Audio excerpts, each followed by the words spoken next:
Okay, good morning. It is now 20 to 9 on day one. I'm due into placement at 9:30.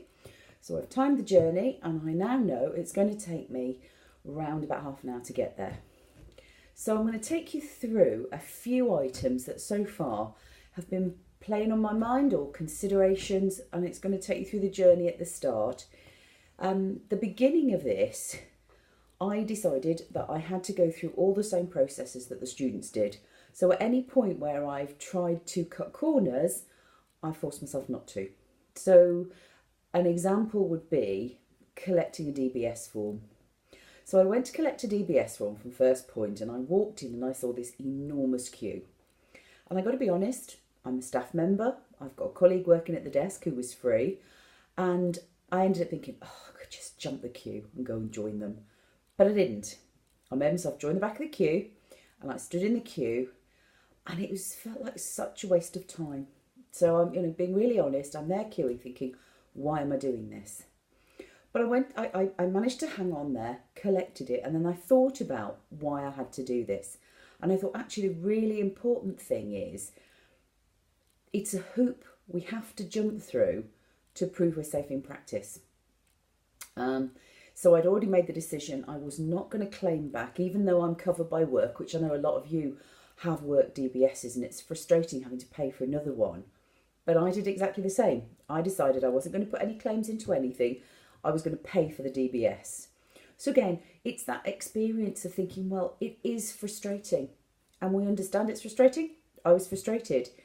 But it also helps you to recognise that there are certain things, certain legal and obligations that we have to follow through with.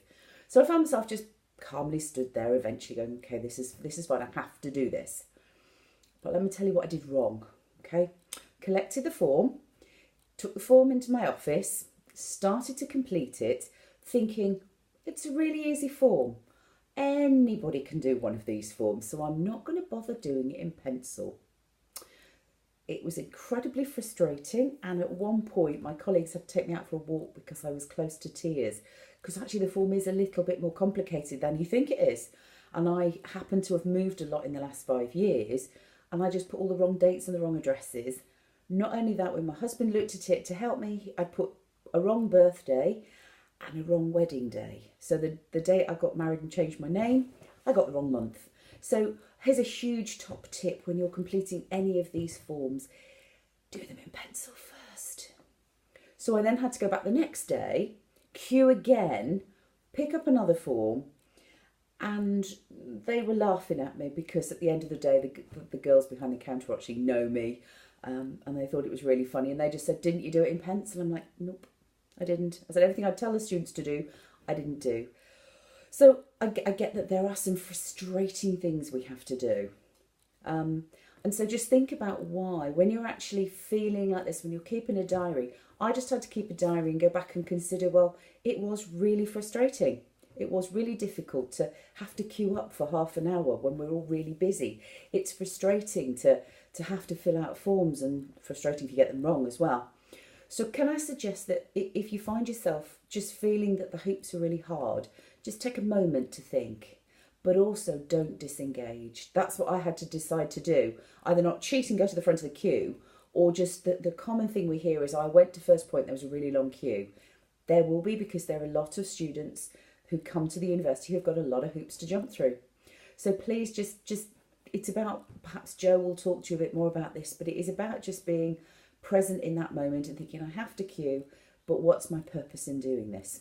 All really useful reflections. Okay, so we finally got the DBS, came through quite quickly, which was great. First visit to the placement was another opportunity to really make a few stupid mistakes. So I got into the car to go to the placement, and Kirsty came with me because she had set up the placement for me, and because this is a slightly different take on a placement.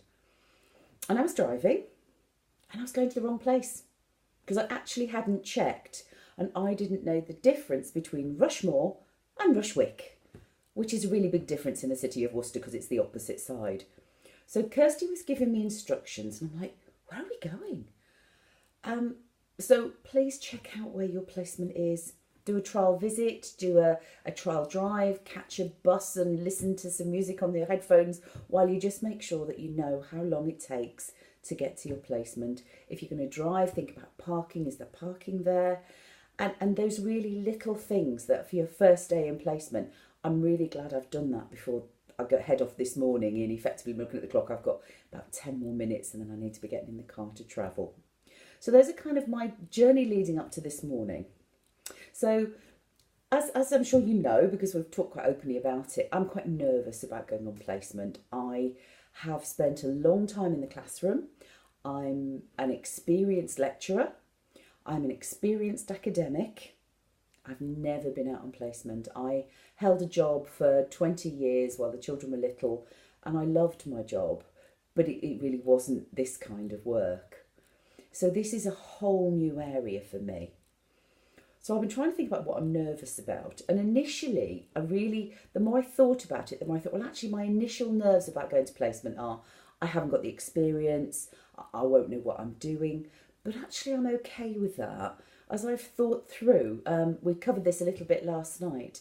When we look at the skills around effective communication, I am an advanced novice. I can communicate quite well, but not in that setting.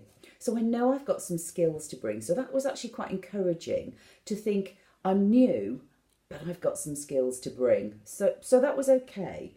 What I came to recognise over the last day or two is what I'm really worried about is the stamina. I teach all day Tuesday, well, most of the day Tuesday. I teach all day Thursday, and in the middle on Wednesday is a placement day. And I recognise that for a number of you, that's exactly what you do.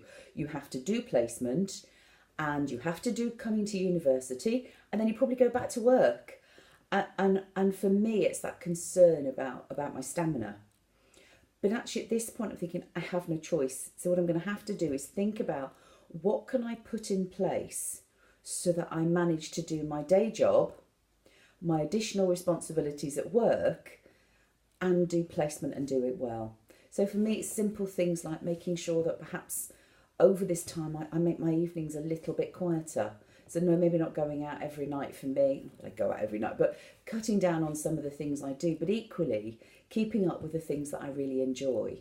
So if you've got a standard thing you do regularly and it nourishes you and it makes you feel good, do it. Make the time for that. But think about the things that are those kind of time gremlins that take time away, that actually you perhaps need to be using to rest or do some reading.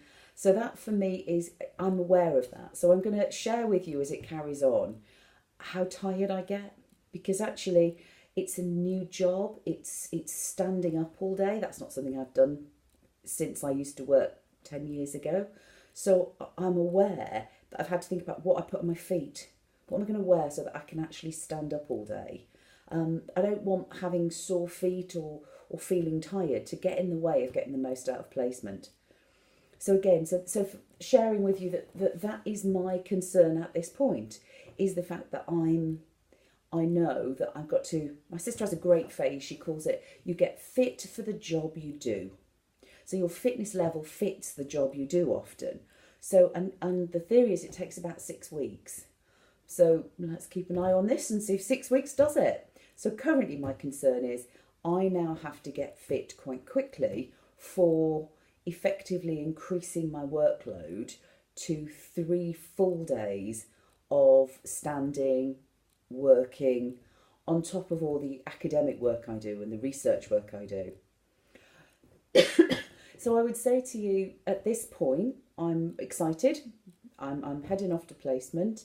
So the next half of this will be day one, reflecting back on what the day was like. So top tips for today: know where you're going for your first day, be confident in the journey, learn a couple of names. It's really embarrassing if you don't know your mentor's name. So I know I'm going to see a lady called Jo, so it's always worth knowing your mentor's name so that when you get there you can ask for the right person. Check your paperwork. If they want you to bring your DBS and you must be taking your university books with you, check everything's in your bag before you set off, because there's nothing worse than getting somewhere and not having it. So I've done all of that. I'm set to go with those. So car's working, definitely filled up with petrol. Know the journey. So I guess I'll sign off for now, and I'll speak to you all later this evening.